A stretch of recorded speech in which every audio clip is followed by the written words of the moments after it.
The house was completely empty when they came back. No clothes in the closet. No pictures on the walls. No note. Nothing. Just the echo of their footsteps in rooms that were once full of life. My husband Marcus called my phone 19 times that day. I didn't answer a single one. You're probably wondering what kind of woman just disappears like that. What kind of wife packs up everything and leaves without a word? But I'm getting ahead of myself. 3 weeks earlier, I was in my kitchen making Sunday dinner when I heard my husband on the back porch talking to his mother. The window was cracked just enough for me to hear every single word. Marcus had been acting different for days. More nervous. The kind of nervous that makes you check your phone when you think no one's looking. I'm not the type to create drama over suspicions. But something deep inside me knew, the way you know when a storm's coming. So when I heard his mother's voice, I kept stirring those greens like my life depended on it. Let me tell you how one lie destroyed everything they thought they had under control. My name is Simone. I'm 32, a graphic designer here in Charlotte, North Carolina. I've been married to Marcus Bennett for 6 years. 6 years I thought were building towards something real. That Sunday afternoon, through that cracked window, I heard Patricia's voice first. My mother-in-law always sounds like she's giving orders, even when she's asking questions. So the reservations are confirmed, she said. Your father already paid. 8 days at the beach, Marcus. The whole family's excited. 8 days. The whole family. I stopped stirring. Marcus's voice came next, and I heard something I'd never heard before. Guilt wrapped in hesitation. Ma, I don't know. I can't just leave Simone alone for over a week. There was a pause. Too long of a pause. Marcus. Patricia's voice went cold. This is family time. Blood family only. Your wife will understand. I waited. Held my breath. Waited for my husband to defend me. All right, Ma. Those 2 words told me everything about where I stood in the Bennett family hierarchy. Everything I'd been ignoring for 6 years came rushing back. Every slight, every dismissal, every time I'd been made to feel like a guest in a family I'd married into. My heart stopped, but I kept stirring those greens like I hadn't heard a thing. 10 minutes later, Marcus walked into the kitchen with a smile that didn't reach his eyes. Hey, babe.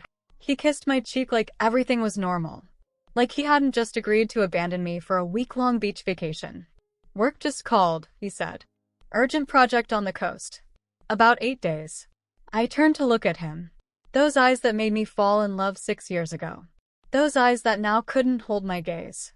8 days. I kept my voice perfectly calm. That's a long time. I know, baby. I'm sorry. He ran his hand over his head. Nervous habit. I don't want to leave you, but this is important for the firm. Important for the firm. Family vacation. Same thing, apparently. Okay, Marcus. Do what you have to do. I watched the relief wash over his face. He actually smiled.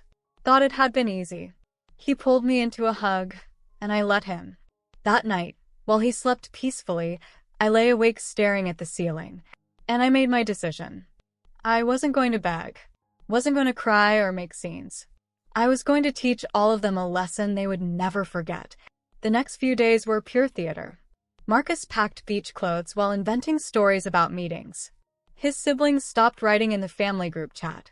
Patricia, who usually called to criticize something, went suspiciously quiet. Sunday morning, Marcus kissed my forehead. I'll call you every day. Take care of yourself, I told him. Hope your project goes well. I watched him drive away with his suitcase full of lies. Then I waited exactly 24 hours. Monday afternoon, I opened social media. And there it all was. Jasmine posted the most perfect beach sunset. The whole Bennett family smiling like a postcard. Marcus in white linen, looking relaxed. Patricia with a tropical drink. Darnell's kids building sandcastles. The uncles. The cousins. Everyone. Everyone except me. The caption, family getaway. Finally, all together. Finally, all together. Those words hit different when you're the only one missing. I zoomed in on Marcus's face. He looked genuinely happy. The guilt from the past week, gone. I saved that photo. Then every single one Jasmine posted throughout the day. The family at breakfast. Playing volleyball. At dinner with the ocean behind them. 6 years of evidence lived in a box in my closet. 6 years of being seated at the end of the table. Birthday invitations that never reached me. Family photos where I was always on the edge, like they could crop me out easily. And now they finally did. I stood up and pulled out my suitcase. Nobody saw what was coming. Because while they celebrated excluding me, I was preparing the move that would change everything. The empty house would only be the beginning. I called my mother first. "I need to come home for a while, Mama." She knew from my voice. Mothers always know. "Your room is always here for you, baby." I spent the next 3 days executing my plan with surgical precision. Hired a discreet moving company. Packed everything that was mine. Every piece of clothing, every book, the paintings from college, my diplomas. My grandmother's quilt. The plant she gave me when I got married. I left everything we'd bought together. And when I looked at what remained, I realized something heartbreaking. Without my things, the house looked cold. Empty. Like a hotel with no soul. For 6 years, I'd been making this place a home. And nobody noticed. In the closet, I found that box of evidence. Dinner photos where I sat at the end. Group pictures where I stood on the edge. Generic birthday cards from Patricia. Invitations I never received but heard about later. "Oh, we thought Marcus told you." Wednesday morning, day 3 of their beach vacation, the movers came. I walked through each room one last time. Left the keys on the dining room table. No note. Just keys.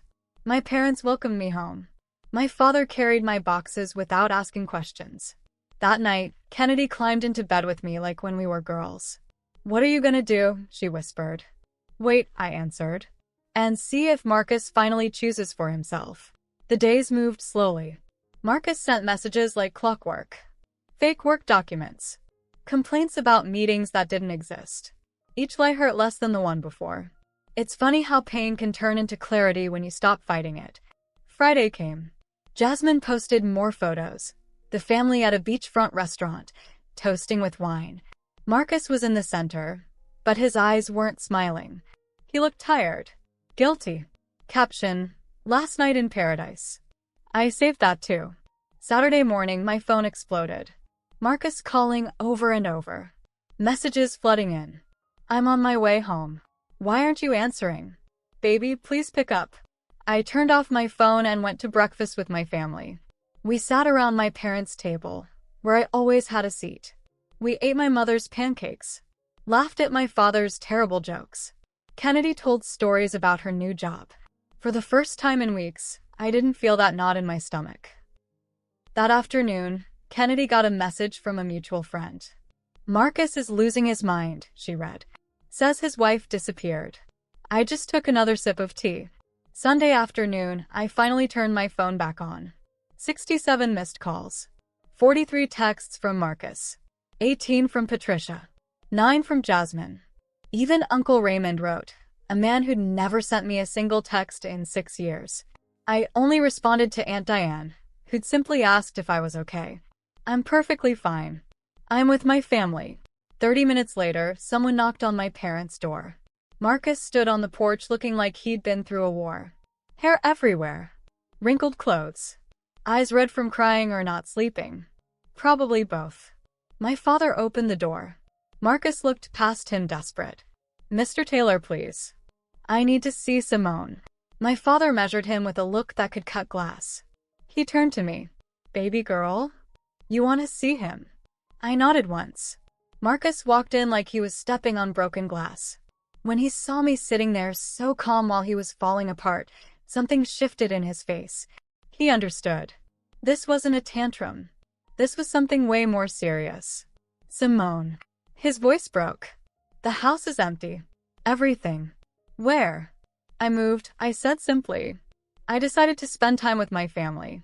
You know, family time. Isn't that important?" I watched the exact moment he got it. The color drained from his face. "You knew." "I knew everything, Marcus. I heard you 3 weeks ago. I know about Coastal Haven Resort. Rooms 412 through 415. 8 days. The whole family. Everyone except me." He collapsed into the chair, covering his face.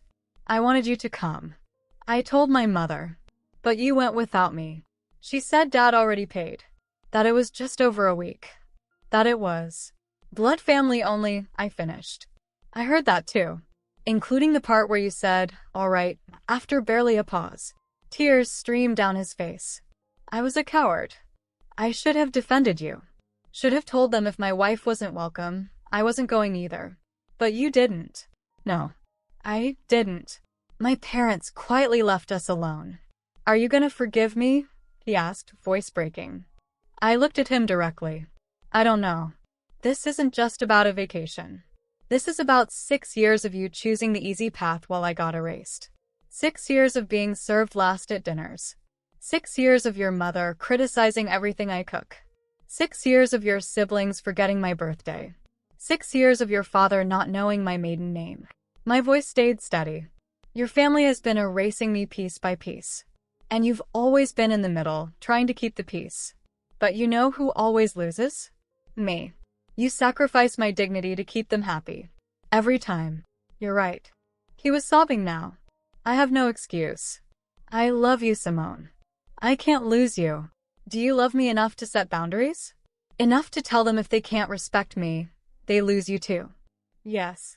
No hesitation. Whatever it takes. Words are cheap, Marcus. I need actions. Tell me what to do. Anything.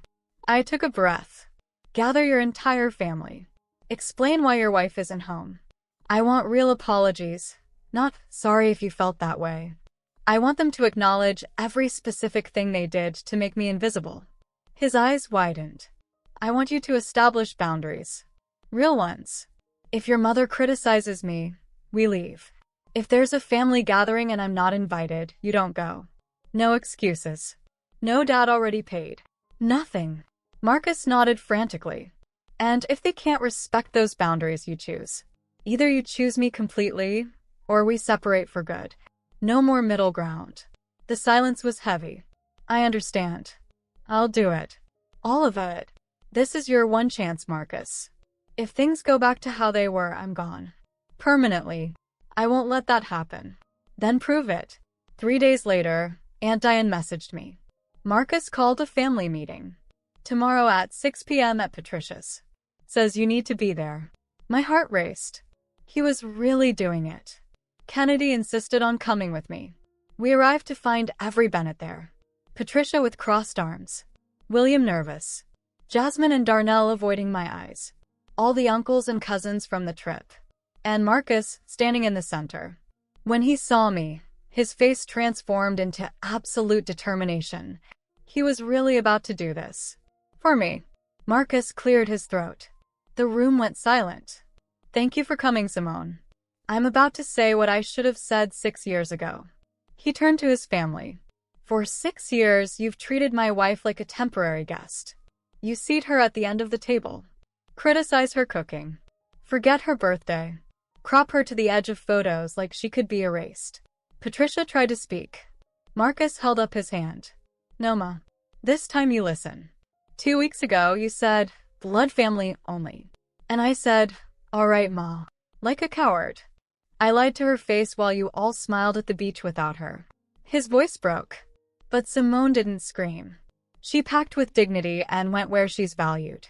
When I found that empty house, I realized I'd almost lost the best person in my life. He looked at them firmly. Here are the new rules. If you disrespect my wife, we leave.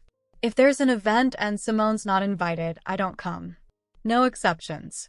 If you can't accept she's my priority, you're choosing not to have me in your life. I'm choosing her. Every single time. Then something unexpected happened. William stood, tears streaming. Simone, I'm sorry. I should have taught my son to defend his wife. I was weak. My weakness almost destroyed his marriage. I promise things will be different. Patricia stood too, shaking. I thought I was protecting my son, but I almost pushed him away.